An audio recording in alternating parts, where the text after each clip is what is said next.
Welcome to Sports Talk with Steve Jones, the daily talk show with the voice of Penn State football and men's basketball. You never know what special guest may stop on by any given day. Now here's the man of the hour, Mr. Steve Jones. A t-shirt that just screams going nowhere fast.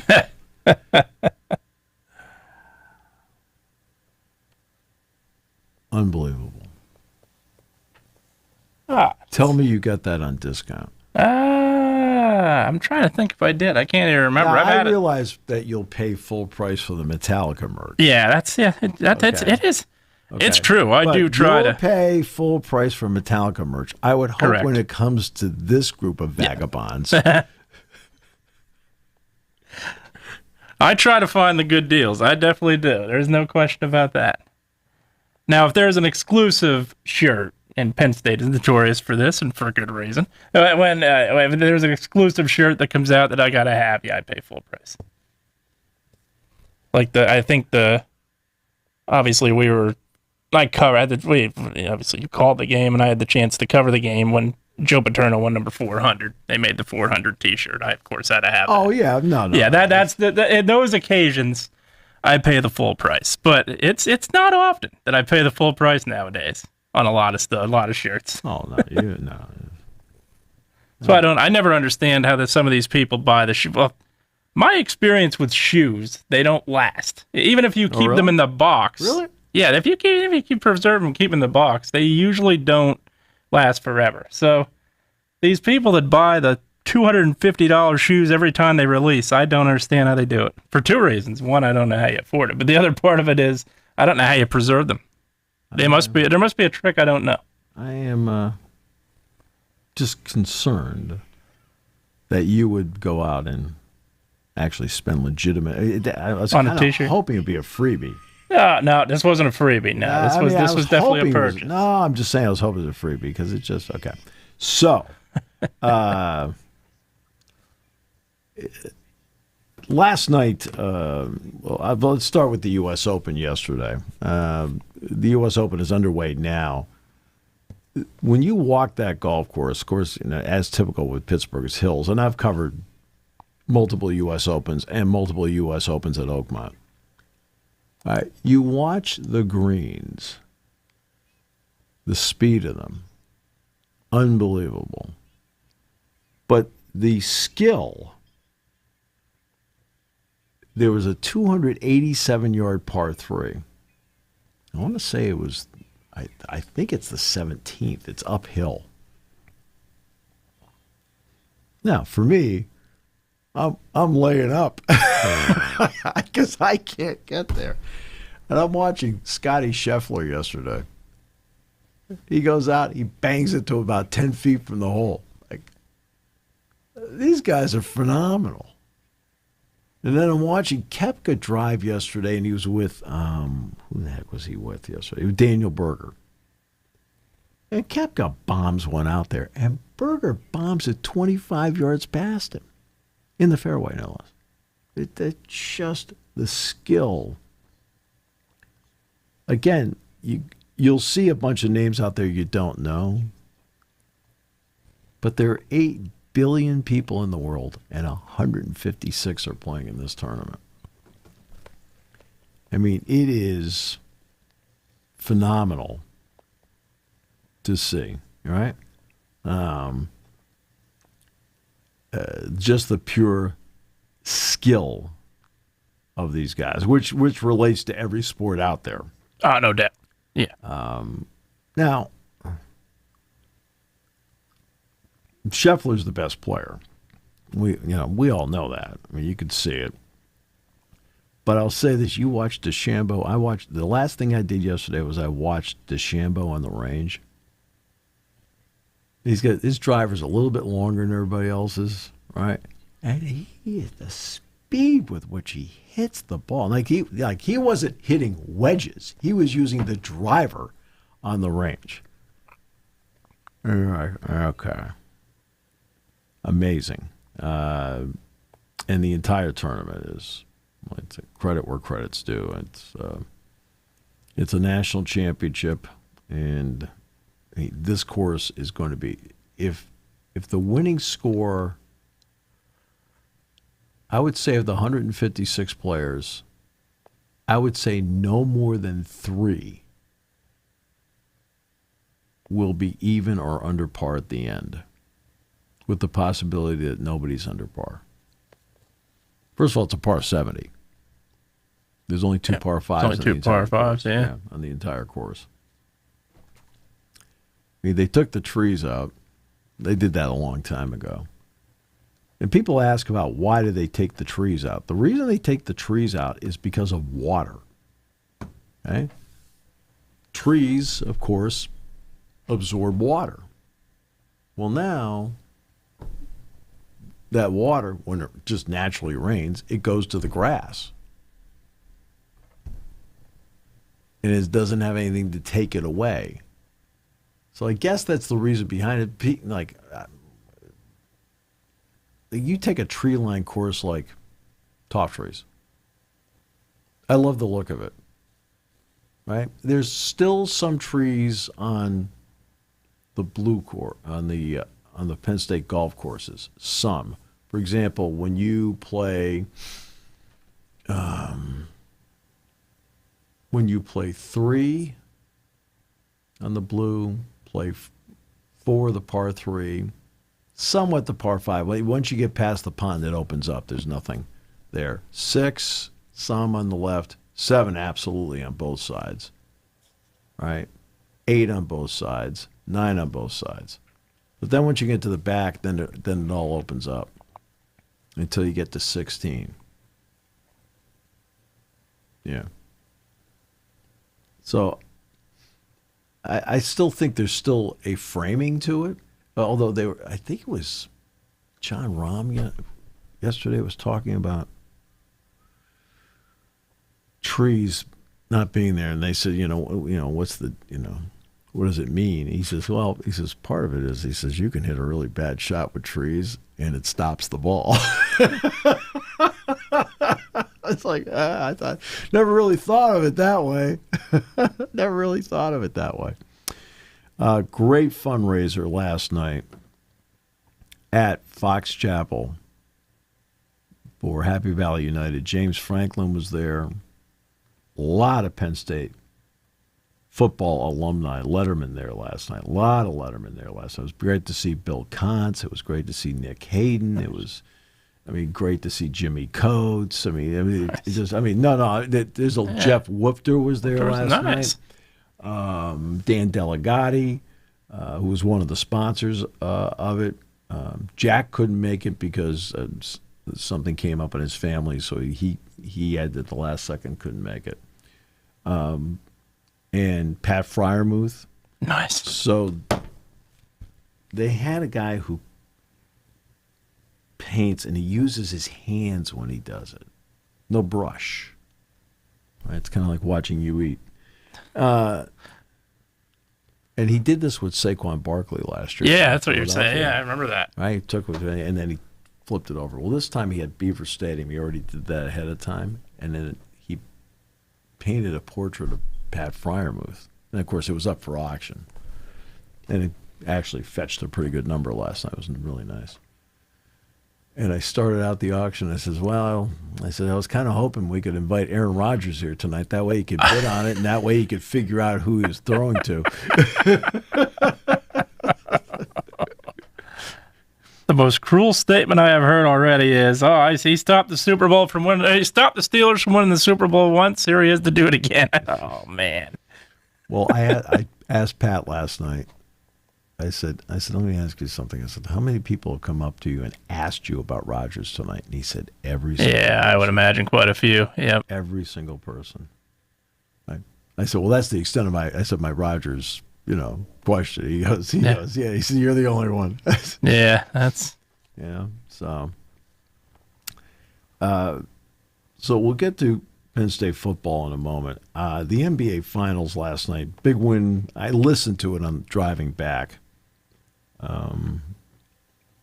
And obviously, Mathurin played a great game off the bench. Oklahoma City had too many unforced errors based on what I was listening to. Yep. Missed free throws down the stretch. Missed a couple free throws down the stretch. And Indiana was able to put together a run with about 3.5 to 4.5 minutes to go. Yeah. That gave them a little bit of a cushion. It was a 1-point game. It extended to 9. But it was interesting because back to the U.S. Open, Scotty Scheffler, somebody asked him about keeping an eye on the NBA Finals because, of course, at other Opens he's talked about that. He loves the NBA. And he says, to be honest with you, since the Mavericks traded Luka, I haven't really been watching as much. He says, I don't really think I'm going to be watching much of this. Well, that's one of the issues you have. There are not going to be as many people watching this year. But, in part, whose fault this is? It's the NBA's. Oh, yeah. So let's go back to Christmas Day. Isn't that the big showcase day? Absolutely. Now, I know the NFL had 2 games on Netflix this year, but the NBA, especially the Warriors-Lakers game, did extremely well. Guess who didn't play on Christmas Day? Oklahoma City Thunder, yeah. Did not. Right. When you're sitting there as a league and you are only promoting certain teams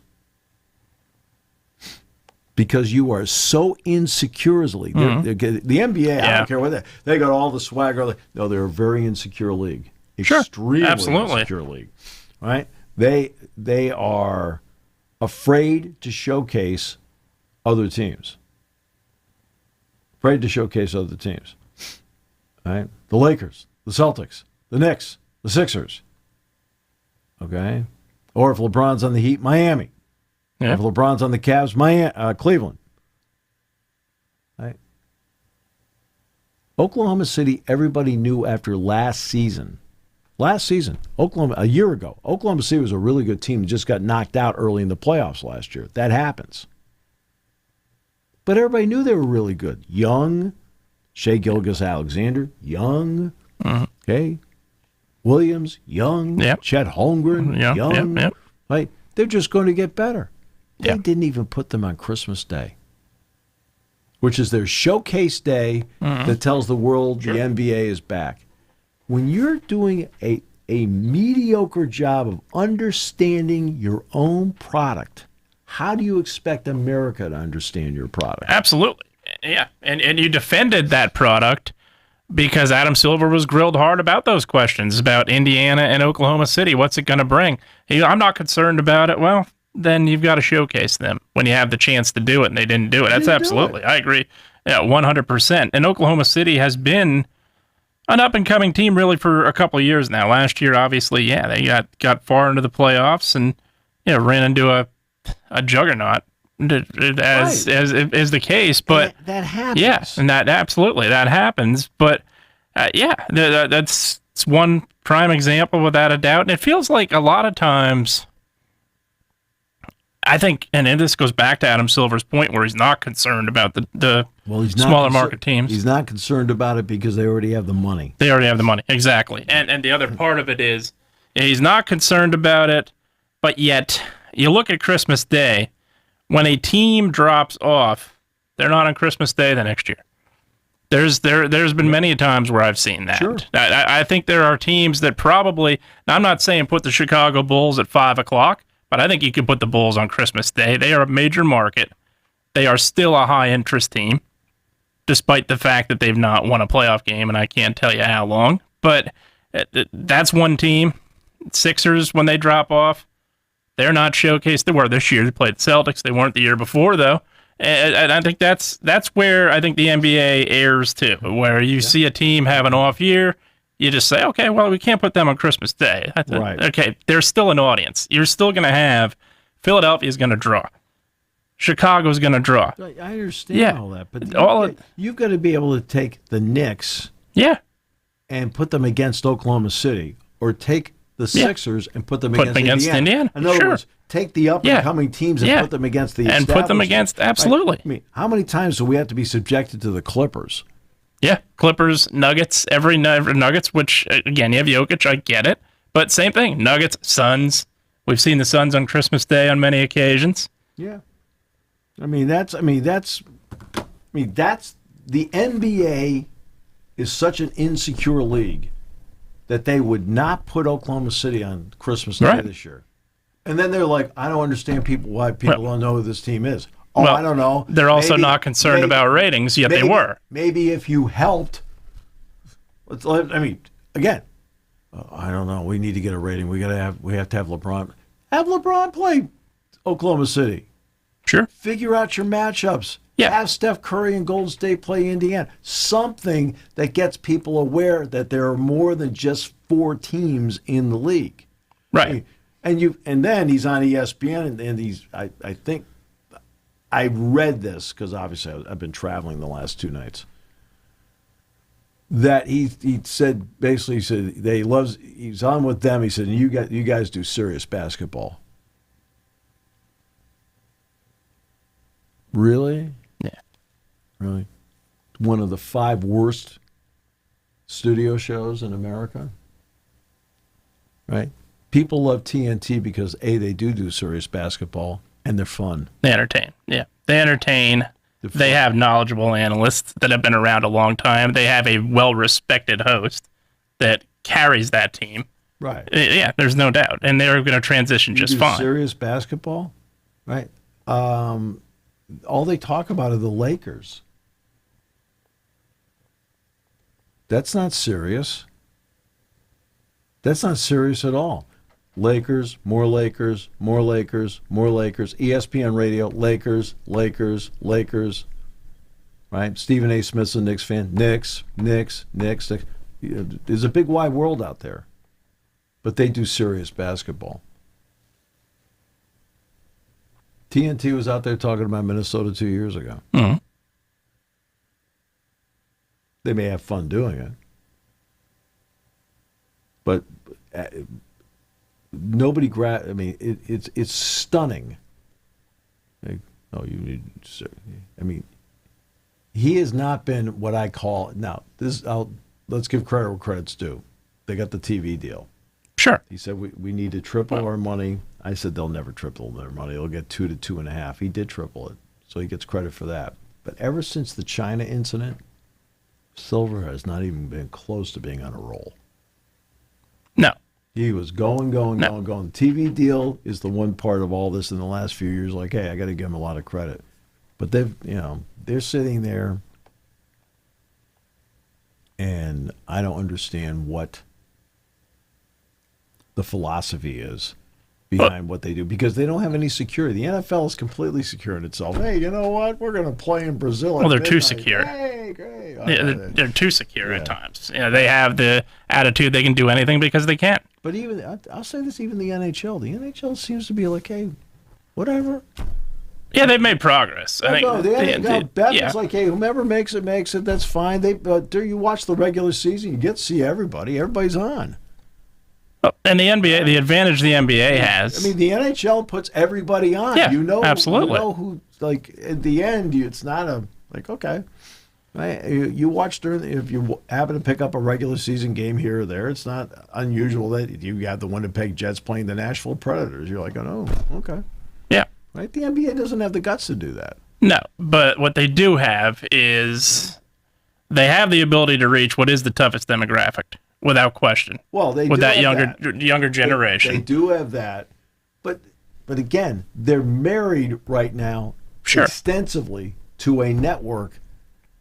Yes, that does which is not want to do all sports. Okay, Sunday Night Baseball, it's the Dodgers and the Yankees. Sunday Night Baseball, it's the Red Sox and the Yankees. Right? Do you think they'd have the nerve to put San Diego on? No. Can't do that unless they're playing the Dodgers. What a rivalry. It's like, okay, yeah, sure it is. Yeah. Tonight, the Arizona Diamondbacks. Suddenly you get to the postseason like, oh, what? I never saw Arizona on TV all year. That's a disadvantage for many years that Mike Trout had. Oh, yeah. Guy plays on the West Coast. But this is what ESPN does all the time. Sure. That's why the SEC thing is perfect for them. Right? There's only 16 teams, so they can't really botch it up that much. right? And we can put Alabama on 5 times. We can put Georgia on 5 times. We're good, right? It's true. Let's talk about the Big Ten. And you got everybody on the desk on game day go, which teams are in that league? Let's talk about the Mountain West. I don't think so. Yep. That's a good point. It's the NBA. Christmas Day. Oklahoma City was good last year. Yeah, really didn't good put 'em a in. year ago.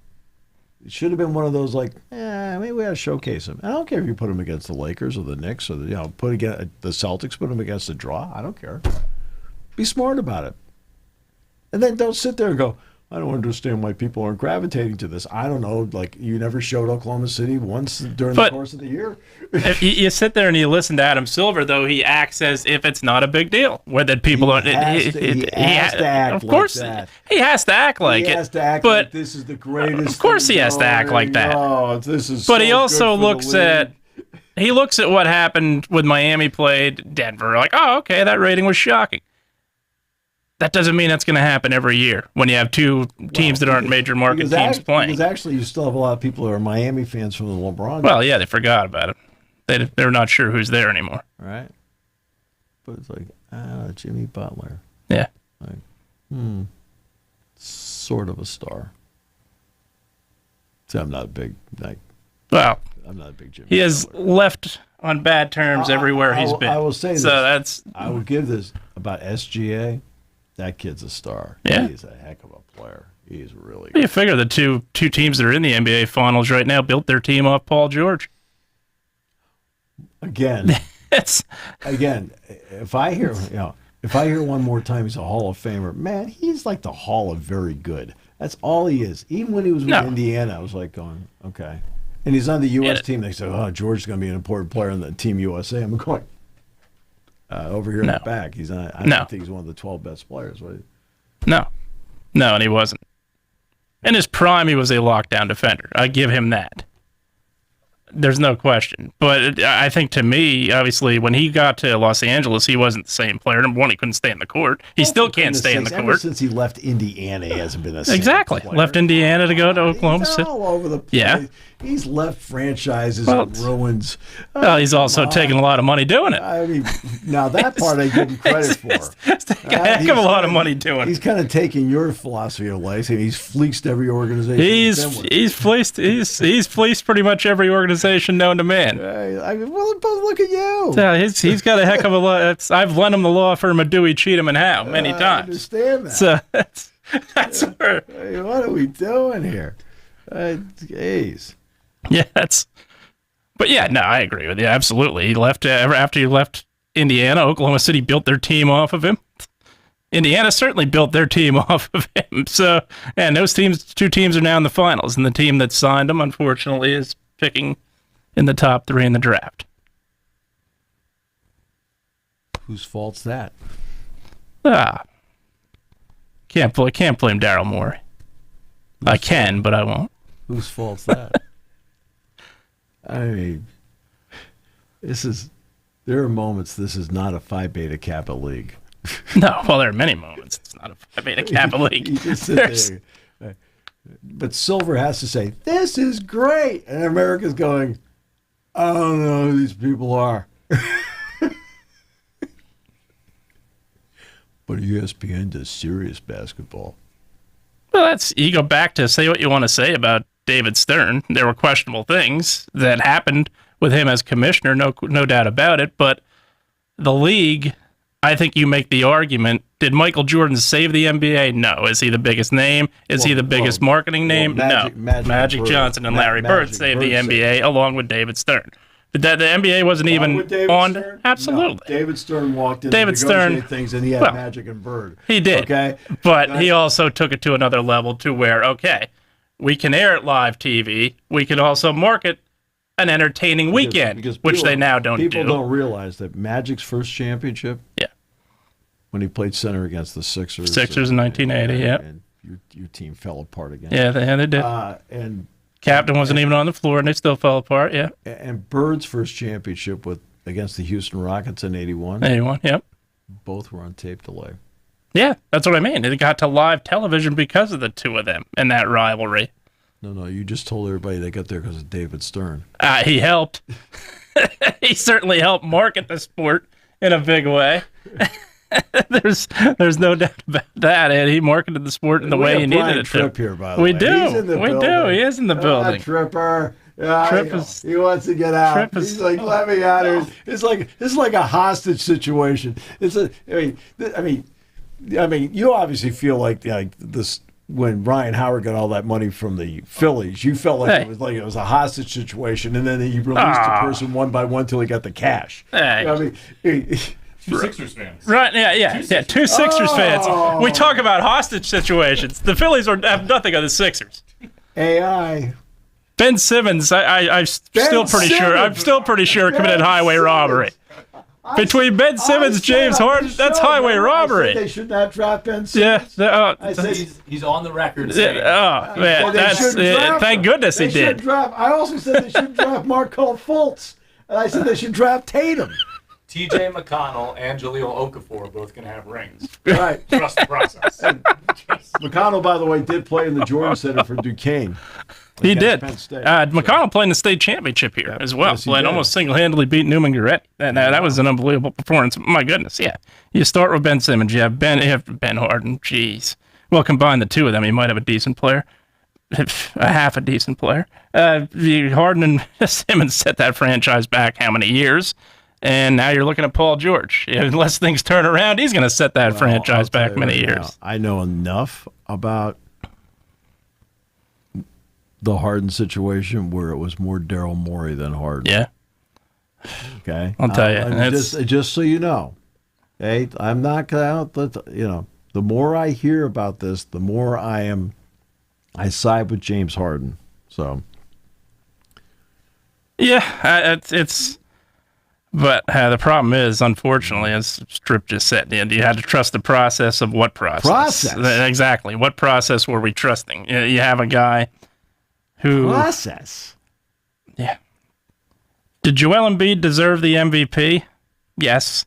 Is he a leader? No offense. I don't care about the MVP. No, I don't either. I haven't cared about the MVP. I care about leadership and winning. Does he have either of those? I care about championships. Yeah, exactly. Does he have the leadership to be the captain, the guy that is going to put the Sixers on his back? No. I don't think so. I didn't think so. I think there's a difference between the NBA, obviously, and the World Games and the Olympic Games. Yeah. What I can see in the Olympic Games, though, is who is going to be a leader. I'm laughing. I'll tell you why I'm laughing. Who is going to be that leader in the Olympic Games that can put a team on his back? Right. You see that time and time again. You saw it with Kevin Durant, even in 2010. Yeah. You saw it with Curry, obviously. You saw it with Kobe. You don't see that stuff with Joel Embiid. Right. At all. No, you don't. Okay, the reason I'm laughing is this. So yesterday I'm at the ninth tee, and Tom Kim, I'm just working my way through because I want to go over it and go over to 3, see the church pews, things like that, because I know that Gil Hance added one. So Tom Kim comes up and he's playing his practice round, and this guy standing next to me says he sees Kim's bag and it says FanDuel on the bag. And he goes, golly, he says, I've lost so much money. He says, I feel like a piece of that, to FanDuel, I feel like a piece of that bag is mine. He says, but they have a fantasy league. And this guy says, the other guy in the group was J.J. Spawn. He goes, yeah, he says, we're in a pool. He says, he's talking, I'm just standing off to the side. I'm not involved in the conversation. I'm just listening. And they're like, hey, there's your guy, JJ. JJ's up there now. Hey, Spawn. All right, great. So he says, yeah, that's my, he says, I'm in the pool. That's my guy. Guess who's leading the U.S. Open? JJ Spawn. He's at 4 under par playing his 15th hole. Now, he started on the back 9, but he's playing his 15th hole. He's the leader at 4 under par. That's why I was laughing. I said, oh, I can't believe it. Yeah, it's round one. We all know. Yeah, I was going round to say, one. that's Things round like that. one. I mean, Gary Yeah. Woodland, who won at Pebble Beach, is second at 3 under par. Oberg is 2 under. Adam Scott's 1 under. Ben Griffin, saw him play a little bit yesterday. He's 1 under. Rory McIlroy is up to his 13th hole. He's 1 under. Tom Kim, I mentioned him earlier, even par. DeChambeau's 1 over, now playing 13. Let's see anything. Matsuyama 2 over. Fleetwood, saw a little bit of him yesterday, 2 over. Mickelson's 2 over.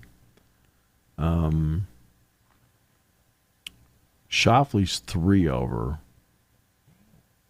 And I think Maverick McNeely, Justin Rose, he's in McIlroy's group. He's 4 over. Fitzpatrick hasn't played really well of late. He's 4 over. I did not see him out. He was out there yesterday afternoon, but I didn't see him. And then everybody else starts this afternoon. Has the afternoon rounds, including Scotty Scheffler. Hovland plays this afternoon. I saw Hovland and Morikawa. Yep. I saw a lot of Morikawa yesterday. Saw a lot of Hovland yesterday. I saw a lot of Scheffler yesterday, too. They all speak very highly of you. That's right. It really was, when it came to Jerry, they all, I said, is Jerry here? I said, no, Jerry's, Jerry Valeri says, no. I said, he's not here. You should have seen, they're like, oh, God. I mean, that's what happens when you have restraining orders. That's how I learned at Pro Day. John Lynch has the restraining order on me.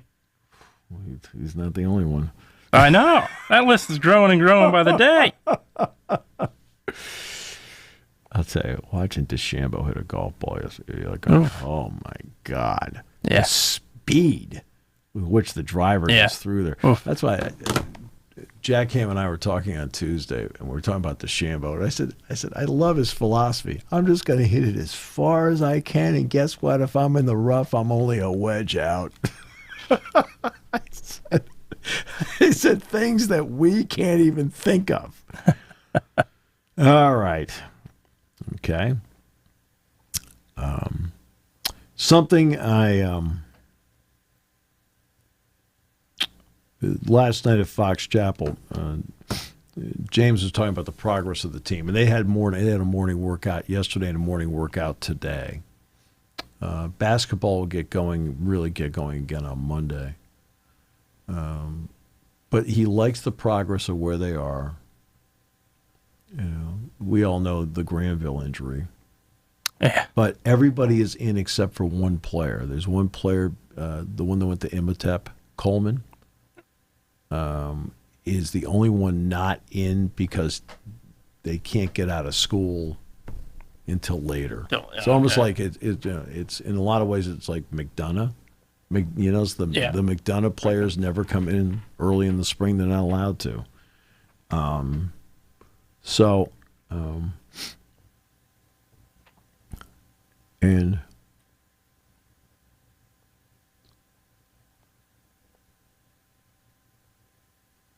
And what we point out was last night was about the $20.5 million, and as James said, fundraising is more important than ever. Because look, Sure. I mean, he talked about the ability to keep so many key players in place for a fourth year because of roster retention. And then I added an addendum to that, and I said it's more than just the $20.5 million. I said because of the roster expansions, that means more scholarships across the board in every sport. I said, and that's another $3 to maybe $6 million. I said, so you're talking about anywhere from $24 to $28 million. It's not $20.5 million. We talked about that. But something that Joe Paterno talked about years ago, he said they need to take the NCAA rule book and they need to throw it out. And he said, you need to start with page 1, rule 1. So they need to rewrite it. Back in 2004, Bob Knight gave a speech at the National Press Club in Washington, D.C. And he walked up with 2 props. One was the Constitution of the United States, which was, the one prop was 15 pages. The other one was this gigantic thing. He said, the Constitution was 15 pages. Constitution for an entire country, 15 pages. The other one was the NCAA Division I manual, which was like this.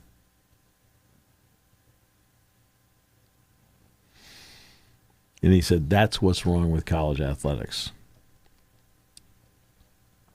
And he's right. The late Jerry Tarkanian had the great quote, and this is not the Kentucky Wichita State quote. He says, 9 out of 10 schools are cheating. The 10th is in last place.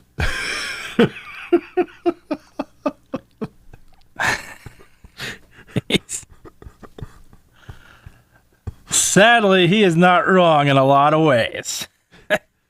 No. Right, that's not completely accurate. There have been teams that have won national titles. That's why I said in a lot of ways. Right, we all know Penn State wasn't. No, and they won national titles. I don't think Notre Dame cheated in '88. I'm pretty sure on that one. Yeah, Indiana. No, when they won titles under Bob Knight, absolutely not. Nope. All right. So believe me, it can be done. Yeah. But everybody is looking for an advantage somewhere. Absolutely. Along the line. But right now, even though you have a rule book that is yay thick, you have an environment right now with no rules and no enforcement. And even when you try to do enforcement, I mean, do you realize the last 2 days of last week, what was going on? The Michigan case was before the NCAA. They think they're going to have a ruling now in 60 to 90 days. 60 to 90 days. Oh, and by the way, Michigan gets to appeal. Right? Here's one for you. Here it is. Make the ruling this week. Yeah, exactly. You've had long enough to determine what you're going to do. It's time to do it. Yeah. Right. Now you need 60 to 90 days to review what? Yeah, exactly. What are you reviewing? Yeah. What Michigan presented? Here's one for you. I got video. Yeah. We have a problem. Yeah. You have video proof. You have evidence. And it's very clear what happened in a lot of ways. Other teams have told you what happened. Other teams have backed each other's conversations. I don't think there's a collation or any kind of conspiracy theory You're here. not going to have a ruling for 60 to 90 days. Yeah, no. And That's then ridiculous. Michigan gets to appeal. Yeah. How about ruling So in other this words, it'll week? be all season. How about ruling this week? Yeah. You've been looking at stuff now for weeks. Yeah. Yep. Something tells me they didn't come in with a bunch of curveballs and slow you down. No. Nope. Most of the stuff that Michigan presented probably was just a bunch of blah, blah, blah. I'm not saying they don't have any legitimate something to present, maybe to help save Shamar Moore, whatever. Uh-huh. You know what I mean? I'm not saying they don't. But my goodness. How long does it take to review it? Not that long. No. Nope. Okay? They should have ruled this week. Yeah. Right? And now you've got 30 days to appeal. There you go. And then we're going to listen to the appeal 1 week after you appeal. It's not that complicated. No. They make it seem like, okay. Manhattan Project's a 10 out of 10 uncomplicated. Okay. Michigan cheating scandal, less than a 1 uncomplicated. Yeah, anymore especially. Yeah. So they have 60 to 90 days before they rule. What, are you nuts? And then they can appeal. Right, Makes it even better. It's like, come on. Get to it, will you? Jeez. Will you just sit there and what are you people doing? You wonder why people do not have confidence in them. Yeah. And I agree. That's one of the reasons why people don't have confidence in them. They don't.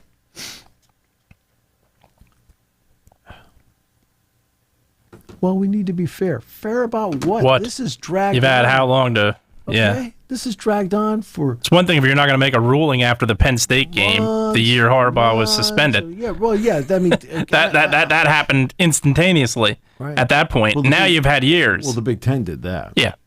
Okay. Yeah. Now you've had over a year. Right. At some point, You've had time. right? And I'm not saying you go to a meeting where they present their side of the case and you do it with deaf ears. No, you listen to it, right? And then sit back and go, all right, there's some legit points there, right? We need to consider that. Or you sit there and go, what a bunch of BS. Right? Yeah. And you just like nod your head like, okay, you're thinking, what a bunch of BS. Okay, thank you. Yeah. Pretty much. Or you go, okay. All right, didn't really realize that. And you get a chance to defend yourself. Sure. It doesn't mean there's not some legit points in there. There are also some points in there that are just gobbledygook. It's like yeah. Like, look, just get to it. Don't waste my time. Get to it. Don't waste my time. That's why I always love these investigations. We interviewed 800 people. Did you interview the 5 to 7 that were really pivotal in all of the whole thing? It's like the meetings It was about a thorough investigation. We interviewed 400 people. Remember the Dolphins thing? Yeah. Right? Yep. Right? Yep. Was it Wells? Right? Yep. We interviewed Anytime. 440 people. Did you interview the 4 that were involved? anytime That's there's all I care about. anytime there's a lockout. They met for 6 hours. The strike wasn't discussed. What the heck was discussed then? What did they talk about? Like what? There's nothing. Like they met with a candidate for the head coaching job. The position wasn't discussed. Okay, what the hell did you talk about then? There's no way you didn't talk about the position or something. That'd be the first question that came up. Welcome in. What we bring you here for? Oh, that's right, the position. Let's talk about Talk it. about the position. That should have taken an hour. Maybe. It's unbelievable. We did a thorough investigation. We interviewed 800 people. Like, oh my God, really? Did you interview the 5 to 7 that really were involved in it? That's all I care about. Yep. Or they interviewed the 5 to 7 and were did not really investigate anything into those 5 to 7 and thought, you know what, we're going to interview 400 more people to make this look like it was an extensive, impressive investigation when it wasn't. Well, it's like when somebody runs for office. I prosecuted 12,000 cases. Well, I mean, okay, you're really good at misdemeanors. How about the really tough ones? How about the real tough ones? Yeah. It's like, how'd you do there? I don't really care about the other 11,998. Yeah. It's like, come on. That's what they do. They go. All the time. Everybody wants to all the time. Numbers. We interviewed 400 people. Wow, yeah, exactly. That's great. How about the 4 people that were involved? or the accusers. Yeah. Whatever. Okay. After that, we're done. I always love numbers. Don't lie. They tell the whole story. No, they don't. No, they don't. It's ridiculous. Absolutely don't. It's ridiculous. Even in sports, I look at statistics sometimes, and this guy statistically had higher numbers. He wasn't better than that other guy. I can look at it plenty of times and say that. Plenty of times. Well, you got 2 eyes. Yeah, exactly. 2 eyes that are often not used by a lot of people. That's where... No, you know what, though? That's not true.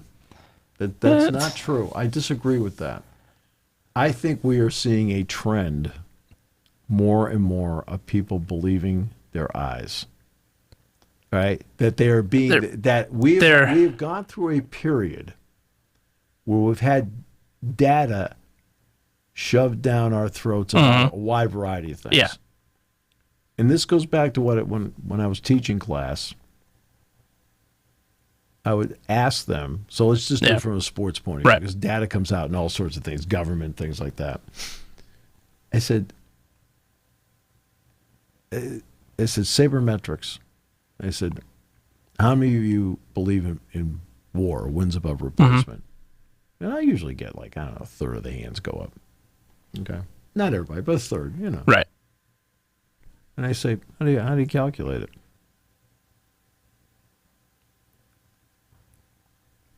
And, people have heard me talk about this before, so it's not foreign. I said, same thing with QBR. Now, I didn't ask if they use QBR. So, but QBR, I said, it's a convoluted formula to get to it. I said, believe it or not, who invented it was ESPN. They're the ones that invented QBR, came up with the formula for it. Now, I have no problem with people coming up with formulas. But in the world of broadcasting, I tell them, in the world of broadcasting, your job is to relate to the fan. Right. Yeah. Okay? If the fan, if you don't know how to calculate WAR, how's the fan supposed to know what it means? Yeah. When in reality, you don't know what it means. Exactly. And Right? I said, what do they understand? They understand home runs. They understand runs knocked in. They understand batting average. They understand on-base percentage. They understand ERA. I said, I think more and more fans are understanding WHIP, which is walks and hits per 9 inning. I think, that's okay. Sure. I think they're starting to understand that. So they understand strikeout to walk ratio.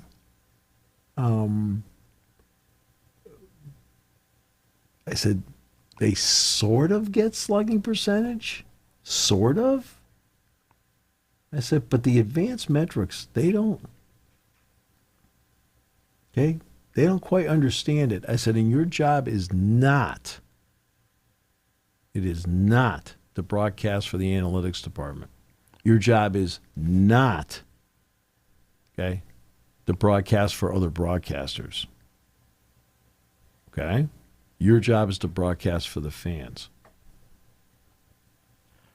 Your job is to paint pictures, identify people, and talk to them in a way where they can relate to what you're talking about. That's your job. I said, your job is not to broadcast for the analytics department. I've listened to some broadcasts, because I have Sirius XM, so in the car I'll flip around. I listen to some baseball broadcasts, and they're like, "Oh, do we? Do?" Like, going, I don't even know what the heck they're talking about. And I think I know sports. Yep, I think, yeah, absolutely. I think I look at it from the not necessarily the fans' perspective, the coach's perspective. That's where I think the eyes aren't being used. I think when you look at really these guys pulling pitchers, analytics are telling me to pull them after 92 pitches. But this goes back to, what did I just say? You're not broadcast for it. Exactly. You don't manage the analytics department. Yeah. Unfortunately, I think a lot of people do. And that's where I think because they want to keep their jobs. Yeah, exactly. But that's where I understand that. Yeah. No. That's not. No. But that's where I think I don't need a guy from MIT coming up to me and telling me when to change a pitcher. Just okay. See it with your eyes. Here's your job. Your job is to crunch the data. My job is to manage the team and see with your eyes what's going on. That's where I think the eyes are being affected. That's where I would say is the managers. More and more fans use their eyes. Absolutely. Do not care about the data. No, and that's they're right more often than not. There's no question about it. Yeah, they're absolutely right more often than not. Of course you go back to there's how many times when you see I think and you're right. And you're absolutely right in terms of managers, the manager for their job. They're afraid they're going to make a mistake. I don't think there's any doubt about that. You go back to before analytics, Grady Little keeps Pedro Martinez in a little bit too long, and that's what everybody looks at as a coach now. If I keep him in way too long, what's going to happen? You're going to lose your job. Absolutely. And Grady Little did lose his job because he kept him. Completely. But he made a move on his gut. Yeah. Okay. Went with the guy that got him there and stuck with him. Now, I'd like to point out that in Game 6, Terry Francona was the manager. And he brought in Pedro Martinez out of the bullpen after Schilling started. And finally, he had to take him out. Like, I don't think that's the way to go. So, I mean, people do make mistakes. I mean, there's no getting around it. Absolutely. PIAA baseball championships, by the way, are going to be here. Yes. And again, do I have anything against the analytics department? Absolutely not. Absolutely not. They perform a valuable service. But, okay, it is not your job to do batting orders. It is not your job to take out pitchers. Okay? It is your job to provide data to assist in doing all that. It's up to the person running the show to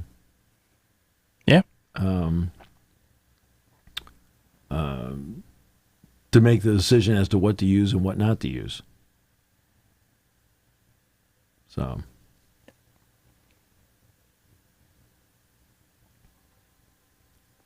and that's what strikes me about it.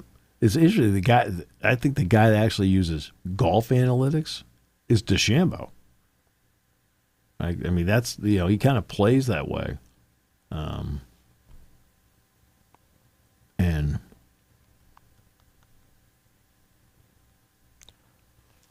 yeah, absolutely. And that's, again, it doesn't mean they're not. Look, analytics are valuable. They are absolutely, and people have a tough job getting to them. But they are not. But they're not their whole story. They're not the whole story. Not even remotely close. One of the areas, that makes it interesting is that makes sports fun. How many of you expected a fake punt on 4th down against Minnesota? Absolutely. Now, analytics would say it's 4th down and 1. Mm-hmm. You go for it. Right. Okay. It would say that. Mm-hmm. But not that play. Right. See, James makes that call. It's a gut instinct call. He and Justin Lustig make that call. Right. Yep. Paid off incredibly well. Yeah, it was great. Yeah. And that's where I think the NFL has taken some excitement away with the onside kick. Yeah, I think that part baffles me. That's, you go back to the Super Bowl twice. Yeah. Obviously, Sean Payton's is notable. Bill Cowers had the Steelers won that Super Bowl, would have been a very notable one. I thought both of them were incredible, and that you take that excitement away, having to tell people you're going to kick an onside kick. Right. We're going to kick away. Yeah, exactly. We're going to kick it onside. I wonder if kick away means kick it hard enough where it hits the guy up front that you can just recover the fumble. Yeah. It slipped. Whoops. Yeah. You have to have the ability to take the data, and you have to have the ability to then say, okay, this is how I want to use it. Yeah. Or not use it. Right? Yeah. In other words, if you're going to give me data, I'll give you an example of good data. Here's good data for you. Good data is, let's take a great relief pitcher. And you pitched him 3 days in a row, and it shows that when you pitch him consistently on a 4th day, the numbers aren't great. Now, that's good data. That tells me on the 4th day, no matter what the situation is, I've got to hold him out. Yes. Right? I agree. I mean, 100%. See, that's good data. That's good data. And that's how I look at it. It sounds simple, but that's data. Yeah, I agree. Absolutely. And it's the simple data that is often, again, analytics people have a very tough job. I admire them. I think it's the simple data that's often the right data. Sure. Oh, yeah. Boy. Yeah. But I think the issue that they have is I don't think they have people believing, like, okay, this is what I see. Seeing is believing. See, people know what they see, and they'll, and I always love when somebody will say, well, analytics says you shouldn't bunt here. Okay. And old-time fans are sitting there saying, I think they had a bunt here and move the runner over, don't you? Like, I'm always surprised when I don't see somebody bunt over a guy in the 10th inning when they start at second base. Because Now I can get him in on a wild pitch. I can get him in on a pass ball. I can get him in on a sacrifice fly. I can get him in on a ground out. Something. Right? Something. Right. Yeah, absolutely.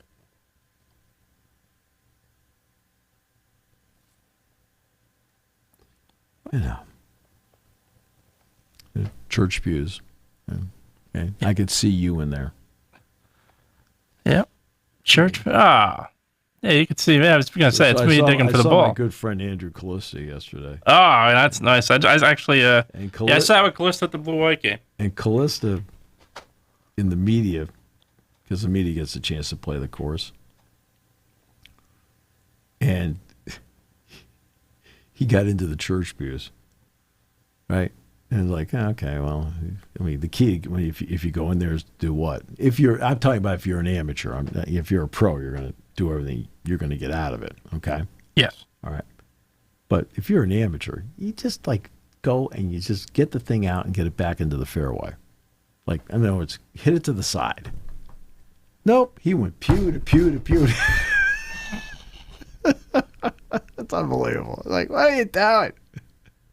You're holding the whole tournament up. Let's go.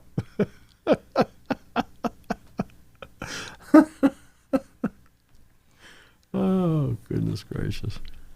All right. And, these student season ticket dates have been announced. Oh. Is it the same as last? They doing lottery again like last year?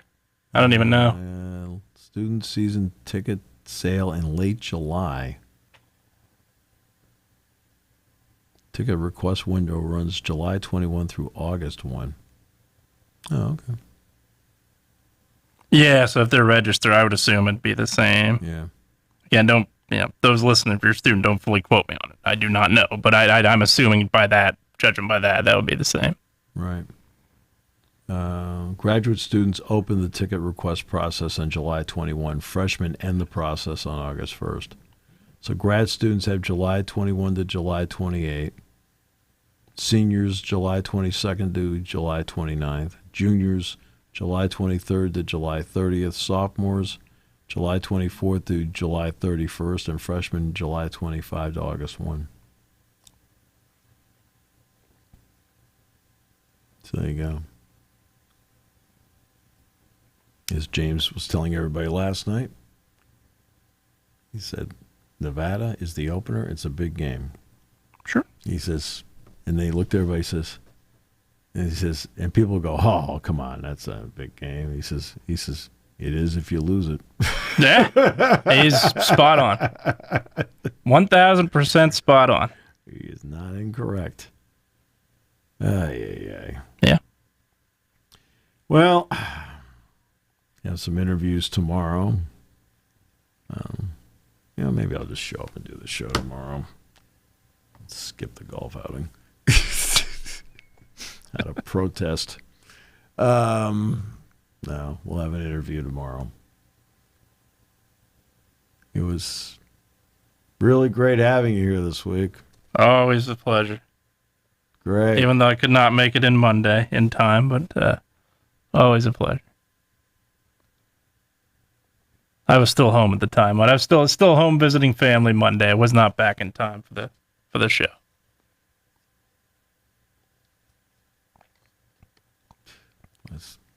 I always enjoy when I work with professionals.